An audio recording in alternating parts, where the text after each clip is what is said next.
The cry came from the dumpster just as Aisha Thompson let the heavy black trash bag slip from her hands. For one stunned second, she thought the rain had twisted the sound. The alley behind Marcy's diner smelled like bleach, grease, and wet cardboard, and the wind shoved icy water down the back of her collar. Then the cry came again, thinner this time, desperate and raw, and every hair on her arms lifted. She dropped the lid back with a clang, climbed onto the slick concrete lip, and dug past torn boxes until her fingers brushed a blanket that was too soft, too clean, too expensive for that place. Inside it lay a newborn, shivering so hard he barely seemed real. "Aisha, leave it," the line cook called from the back door, not stepping closer. "You touch that, they'll say you did something." He did not mean the baby. He meant trouble. He meant police questions, hospital stares, whispers that always landed harder on a black woman in a stained uniform than on anyone else. A car slowed at the alley mouth, its headlights washing over her face, lingering too long before rolling forward again. In her arms, the baby's lips had already started turning pale. Immediate danger stripped fear down to instinct. Aisha tucked the infant under her diner coat, pressed his tiny body against her warmth, and ran inside. When the blanket shifted, something cold slid against her wrist. A silver tiger pendant, gleaming at the baby's throat, flashed once in the kitchen light. And sewn inside the blanket was a hospital tag with a last name that made no sense at all. The name on the tag was Kang. By the time the ambulance reached St. Catherine's, Aisha's sneakers had soaked through and her hands had gone numb from holding the baby too carefully and too tightly at once. She had fed him drops of warmed condensed milk from a clean spoon in the diner kitchen just to keep him from fading before help came. Now the emergency room swallowed him behind swinging doors while fluorescent lights flattened everything into harsh edges and suspicion. The triage nurse looked at Aisha's wet apron, then at her face, then at the chart. "And you just found him?" "I heard him crying in the dumpster." A police officer took out a notebook without introducing himself. "Why were you out there alone?" "Because I worked there." His eyes moved over her like he was measuring lies instead of panic. Another nurse asked if she had family. Aisha answered every question with her shoulders straight, her voice even, though humiliation burned hot beneath her skin. No one offered her water. No one told her how the baby was doing. She stood there smelling like fryer oil and rain while people in better coats stared like she had brought the storm in with her. Then the emergency room shifted. The officer stepped back first. The nurses followed. Men in dark suits entered without speaking, not loud, not rushing, but with the kind of controlled silence that made every other sound feel cheap. At their center walked Kang Se-jun. He wore black wool, no umbrella, no expression, and the room bent around him as if it knew better than to resist. His gaze passed over everyone until it stopped on Aisha. Then it dropped to the infant carrier a doctor had just rolled out, and for the first time the man's stillness cracked. The silver tiger pendant hung against the baby's chest. Se-jun took one step forward. "Who brought him here?"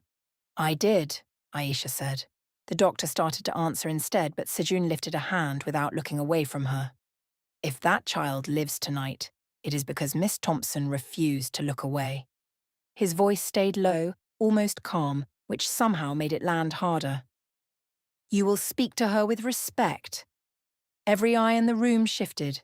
The nurse who had doubted her apologized first. The officer lowered his notebook.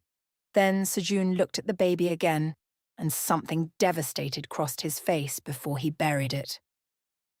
"That is my son," he said. The most feared man in the city had just claimed a child he had been told was dead. Se-jun did not try to take hope from Aisha by force. That was the first thing she noticed after the shock wore off. The second was that power looked different up close than it did in rumor. Rumor was loud.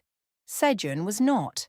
He gave orders in a voice no one dared miss, and within an hour, Hope had a private neonatal nurse, a pediatric specialist, and a guarded suite on the top floor where the windows looked out over a city painted in rain and amber light. The sheets were white enough to glow. The air smelled faintly of cedar and expensive soap. Aisha stood there in borrowed scrubs, exhausted and stubborn, while Hope slept in a clear bassinet beneath a soft warmer. "You can leave if you wish," Se-jun said. "And if I do?" He met her eyes. "I will still owe you more than I can repay." That answer unsettled her more than a threat would have. Later, when the nurse stepped out, Se-jun moved to a locked cabinet built into the wall. Inside sat a pair of unworn baby shoes, cream-coloured, untouched by dust, because someone had clearly handled them too often. For the first time, the hard edges around him loosened. "I was told he was stillborn," he said. "I buried an empty future." Aisha said nothing. The room did not feel large anymore. He touched the silver tiger pendant at Hope's chest with a reverence that nearly hurt to witness. "My mother had it made for my first child. A tiger for strength. Silver for protection." His mouth tightened. "No one outside my family should have had it." Hope stirred. Se-jun's hand hovered, unsure for one small, shattering second, until the baby's fist closed around his finger. "Agi," he murmured, the word softening his voice. "Little one." Aisha saw the wound beneath the power then, not weakness, but grief that had hardened into discipline because it had never been allowed to become anything else. When she finally looked back at him, she realized the mystery had shifted. The question was no longer whether the child was his. It was who inside his own family had lied well enough to bury an heir. Someone close enough to touch the cradle had turned the birth into a betrayal. Hope stabilized by morning, and with daylight came danger. News did not carry Se-jun's name, but it carried enough. An abandoned newborn found alive, a hospital under private security, whispers about a family with money and enemies. At noon, a man Aisha had never seen before lingered too long outside her mother's apartment building. By 1, another stranger asked questions at Marcy's diner about the waitress from the alley. Aisha did not need the suits to understand what that meant. She went home anyway. Her mother's apartment smelled like coffee, laundry powder, and the lemon balm lotion Denise Thompson used on her wrists when the cold made them ache. Malik, Aisha's younger brother, looked up from the kitchen table with a college brochure in one hand and fear badly hidden in his eyes. "You on the news?" he asked. "Only the back of my head." That should have been enough to make them laugh. It did not. When the knock came, Malik tensed, but it was Se-jun's chief of security, not an enemy. He did not enter until Aisha allowed it. He offered relocation, guards, and a safer apartment under temporary protection. Aisha almost refused on instinct alone. Then she saw the black sedan idling across the street. Pride was valuable. Family was priceless. The safe house Se-jun arranged was all quiet marble, muted lamps, and windows thick enough to turn the city into a painting. It should have felt cold. Instead, someone had stocked Denise's tea, Malik's favourite cereal, and the exact brand of baby blankets Aisha had chosen for Hope that morning. No one mentioned it. That somehow made it more intimate. On the nursery chair lay the silver tiger pendant, where Aisha had placed it after Hope's bath, shining against cream fabric like a promise and a warning. That evening, a sealed envelope arrived with an invitation embossed in gold. Kang Foundation Winter Gala. Aisha read the card twice. At the bottom, in Se-jun's neat hand, were 6 simple words. They need to see who saved him. The gala was not an invitation, but a declaration of war in evening wear. The Kang Foundation Gala took over the top floor of the Mirador Hotel, where chandeliers poured light like molten gold, and every table glittered with cut crystal and white orchids. String. Music floated over polished marble. Wealth had a scent there, jasmine, old whiskey, silk warmed by skin. And it pressed against Aisha from every direction. She arrived in a deep bronze gown chosen by a stylist who had looked startled when Aisha said she would zip it herself. Her natural curls were pinned back from her face. Hope slept upstairs with 2 nurses and 4 guards. The silver tiger pendant rested against Aisha's collarbone because she had refused to leave it in a drawer. At the entrance, the hostess smiled too brightly and blocked her path. Staff uses the service corridor. Aisha held her gaze. I'm not staff tonight. The woman's eyes skimmed her once, dismissive, practiced. Nearby guests went silent in that hungry, elegant way rich people had when embarrassment belonged to someone else. Then Se-jun appeared beside her. He had not announced himself. He never needed to. The room registered him in ripples, straightened backs, lowered voices, a path opening before he asked for one. The service corridor, he repeated. The hostess blanched. Mr. Kang, She enters where I enter. He offered Aisha his arm, not possessive, not performative, simply certain. She took it because refusing would have turned the moment into something smaller than it was. He walked her straight through the center of the ballroom and to the table nearest the stage, where his Aunt Mira sat in pearls and frost, her expression tightening only at the edges. Se-jun pulled out Aisha's chair himself. The woman who saved my son, he said, loud enough for the surrounding tables to hear, will never again be mistaken for someone who should use the back door. Silence snapped through the room. Then came apologies, quick and polished. The hostess delivered hers with shaking hands. Aisha accepted it with quiet dignity and sat without lowering her eyes. Later, as waiters poured champagne she did not touch, Mira's gaze caught the silver tiger pendant at Aisha's throat and went flat with something colder than dislike.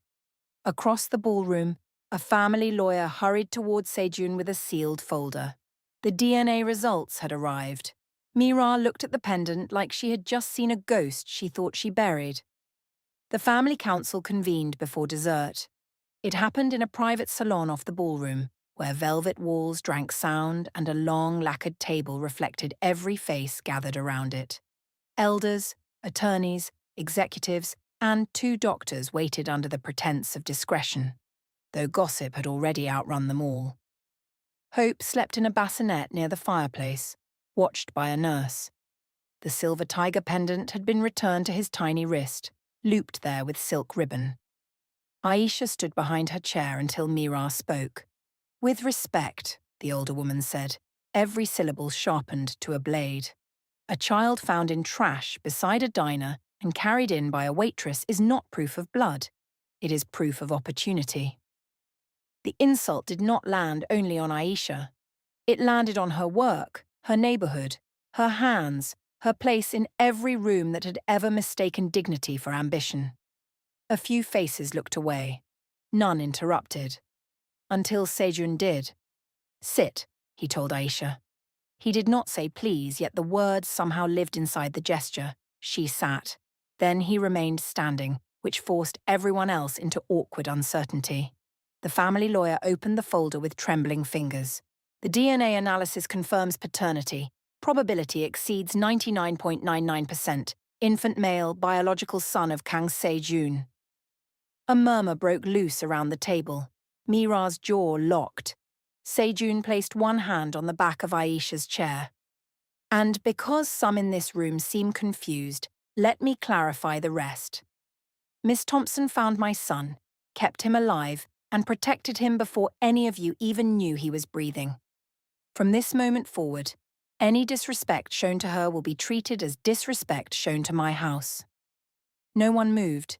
He looked at the chief counsel. Prepare legal guardianship protections and a discretionary trust in my son's interest, with Miss Thompson named as one of the people authorized to act for his immediate welfare. A collective inhale swept the room. Mira rose halfway from her seat. That is outrageous. No, Se-jun said, finally turning to her. What is outrageous is that my heir was nearly left to die. The doctor who had signed the original stillbirth certificate had gone white. As the council dissolved into frightened whispers, Aisha leaned down to lift Hope, and the silver tiger pendant pressed into her palm at an odd angle. This time she felt it clearly. The pendant had a hidden seam. The keepsake around Hope's wrist was not just a symbol but a lock waiting to be opened.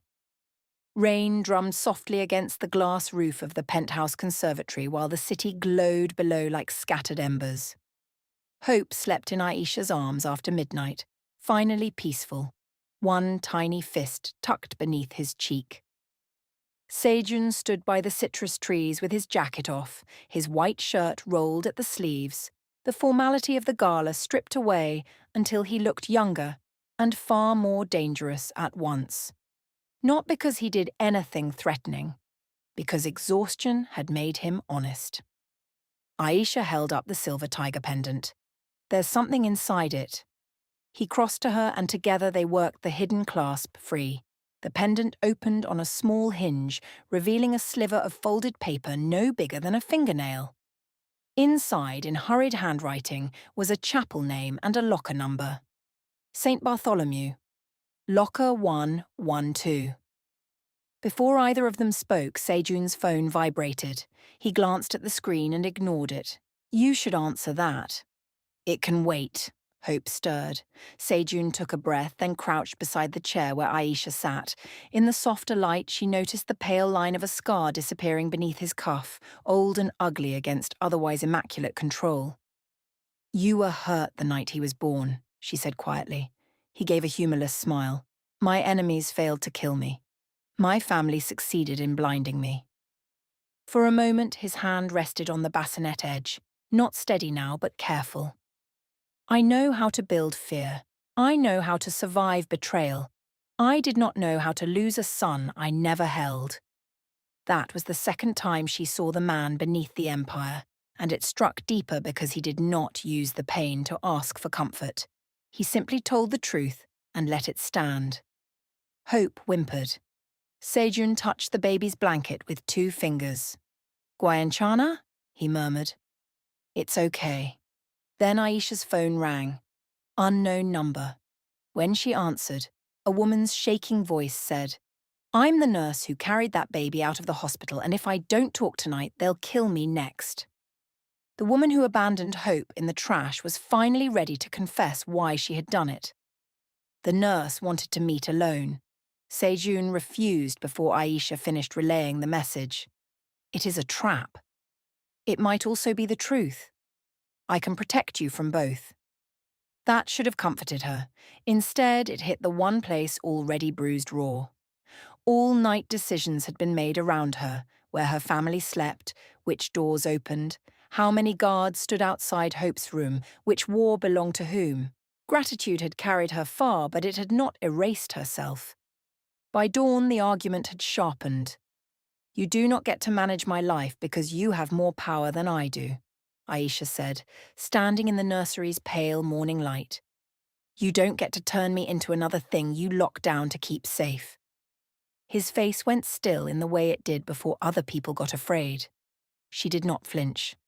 I saved Hope because he needed somebody, she said. Not because I wanted to disappear into your world. If I stay anywhere near this, it will be with my own name, my own spine, and my own choices. That was the moment she could have chosen him over herself. She did not. She chose herself first. Se-jun said nothing for a long time.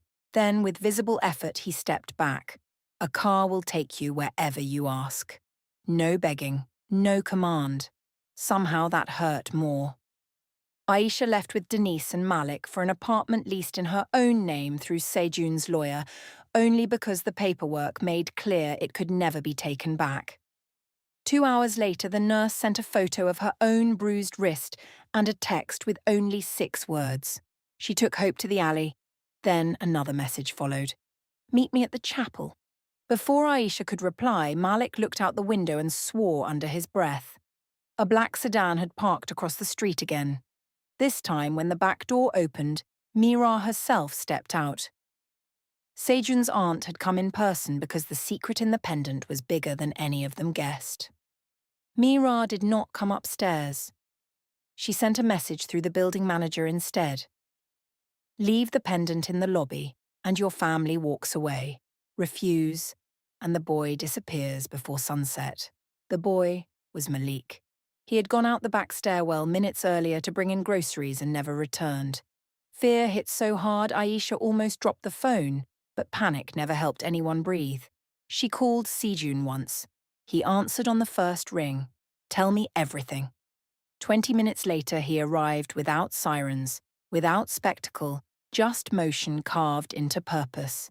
Men spread through the block. Cameras were checked. Routes were closed. No one explained methods to Aisha. No one needed to. Se-jun listened, looked at the message, then at the silver tiger pendant in her palm. "She wants the proof," he said, "which means the proof can finish her."